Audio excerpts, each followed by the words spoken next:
Every time somebody's killed, over 100 people are affected.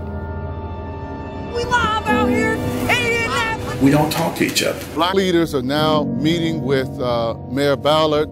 I just think it's time. Not enough help. Because our men are dying at an alarming rate. Now we're all struggling out here. Peer pressure, what a great influence. Most importantly for me is the knowledge. We are paying for failure.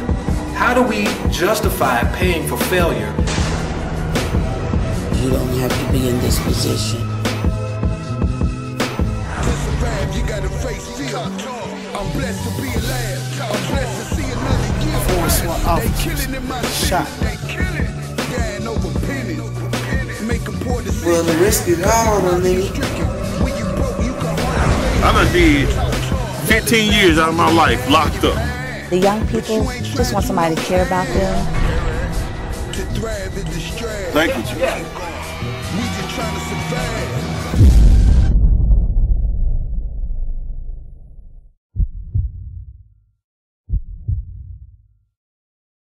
You just saw the trailer for Naptown, The Coldest Winter, a documentary filmed here in Indy about the rise in crime here in the city.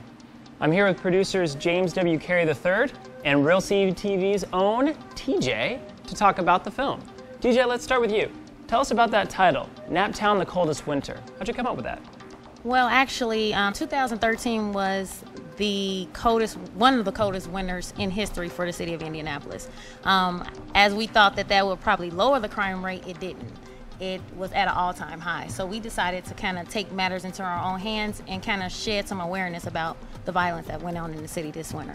Well, I understand that music plays a big part into it, and James, I understand that you have a role in that. Tell us a little bit about that. Yes, I'm one of the main producers over the soundtrack that we did to this documentary, and we had some nice locals from here that I consider heavyweights.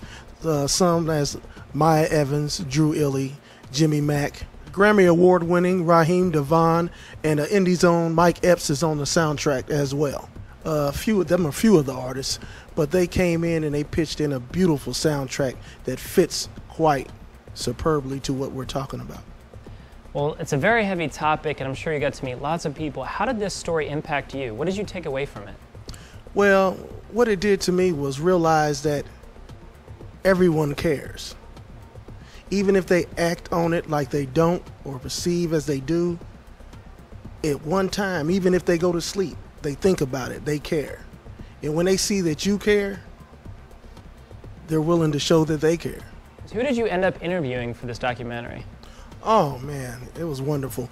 We interviewed Mayor Greg Ballard, Congressman Andre Carson, Chief Height, IMPD, Dr. David A. Hampton at Light of the World Church, and First Lady Alicia Ramsey.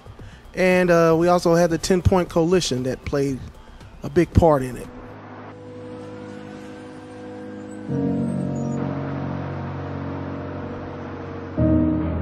Well, Tommy, the film looks very inspiring, and I want to ask you, what was the inspiration for this film? What was it behind the film that made you want to do this? Yeah, we just wanted to show the kids a different way in this. We wanted to build a bridge in communication. An Indianapolis native is a part of this as well. Actor, comedian Mike Epps has played a role in this. He's also a producer. Tell us a little bit about that. Right.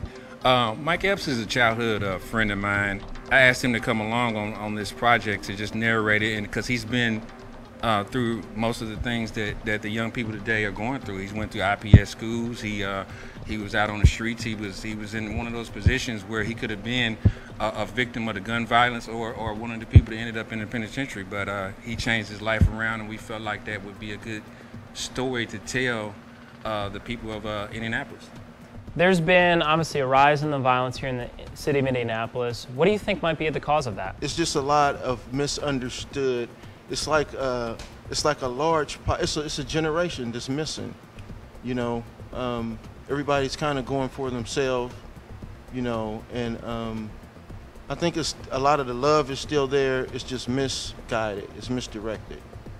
Well, one of the great parts about this film is that it doesn't just end with a film. You guys are taking it one step further. Talk to us a little bit about some of the solutions that you're enacting upon, Tommy? We got together with the POW Club of Indianapolis, and we're going to start a couple of programs around the city where we're going to teach kids filmmaking, theater, photography. We just want to bring the arts back into the community, you know, because a lot of people we found in this film is, you know, they don't play sports, they don't do a lot of different things, and there's not a lot of programs in root for them, you know, because, you know, either they don't have the money to pay for the programs, or they don't have the ways, the resources are not there. So we wanted to, you know, provide a format for them to show their creativity. Like, you know, in the summer we're going to do some programs.